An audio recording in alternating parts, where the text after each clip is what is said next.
Hujambo mwanafamilia wa Mbayu TV. Serikali ya Jamhuri ya Muungano wa Tanzania na Ufalme wa Morocco wamekubaliana kuimarisha ushirikiano wa matumizi ya teknolojia katika sekta ya nishati ili kuwezesha sekta hiyo kuwa na mchango endelevu nchini. Hayo yamebainishwa siku ya leo hii Mei 14 mwaka 2025 na Naibu Waziri Mkuu na Waziri wa Nishati Mheshimiwa Dr. Doto Biteko wakati alipokutana na mwenyeji wake Waziri wa Mageuzi ya Nishati na Maendeleo Endelevu ya Wafalme wa Morocco Mheshimiwa Leila Benali kuzungumza kuhusu masuala mbalimbali yanayohusu sekta ya nishati ili kuimarisha ushirikiano na nchi ya Morocco.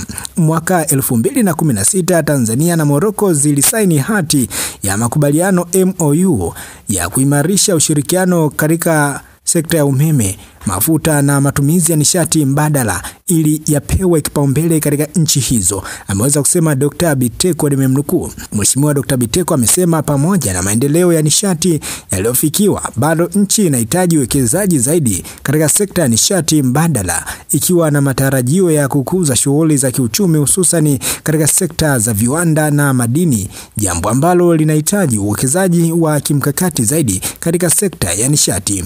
Ameyataja mambo mengine kuwa ni pamoja na kubadilishana uzoefu miongoni mwa wataalamu katika sekta ya nishati ikilenga kuifanya kuwa na tija kwa taifa na uchumi kwa ujumla. Kwa upande wake, Waziri wa Mageuzi ya Nishati na Maendeleo Endelevu wa Ufalme wa Morocco Mheshimiwa Leila Benali amesema kuwa Tanzania inaweza kubadilisha sura yake kwa kuwa na juhudi za pamoja za kuunganisha rasilimali zilizopo kuhakikisha nishati ya umeme inawafikia wananchi wengi zaidi. Wamesema hakuna maendeleo yanayoweza kupatikana gizani, hivyo njia ya kuleta maendeleo na ustawi wa watu ni kuangaza maisha yao kupitia sekta ya nishati. Aidha, Mheshimiwa Benali amepongeza kwa dhati juhudi za Rais Samia Suluhu Hassan kuwa kinara wa maendeleo ya nishati safi ya kupikia Tanzania na Afrika kwa ujumla.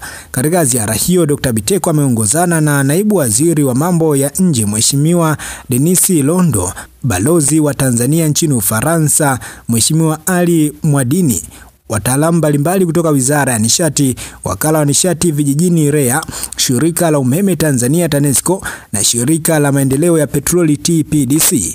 Hii ni kuhakikisha kwamba tunaimarisha sekta ya nishati kwa sababu imekuwa ni kitu ambacho dunia hivi sasa hauwezi ukaiendesha bila kuwa na nishati ambayo ni imara. Unaweza kusema hivyo, nishati ambayo ina uwezo wa kusolve maisha na matatizo ya watu ambayo yanakuwa yanatokea.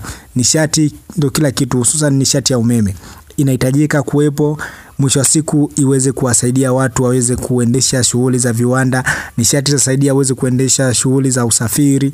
Nishati ya umeme itasaidia uweze kufanya vitu vingi. Asilimia zaidi ya 90 ya vitu vingi vinafanyika itategemea nishati ya umeme. Hususan tunasema tupo kwenye dunia ambayo inahitaji viwanda zaidi ili kusudi kuweza kufanya vitu vingi. Kila kinachokifanya kinahitaji kiwanda, na kiwanda msingi wake lazima uwe na nishati ya kutosha. Kwa kushirikiana na Morocco, mataifa ambayo tunayaona kiuchumi na masuala kama haya ya nishati hapo juu, basi mwisho wa siku utajikuta Tanzania tunafaidika kwa kiasi kikubwa.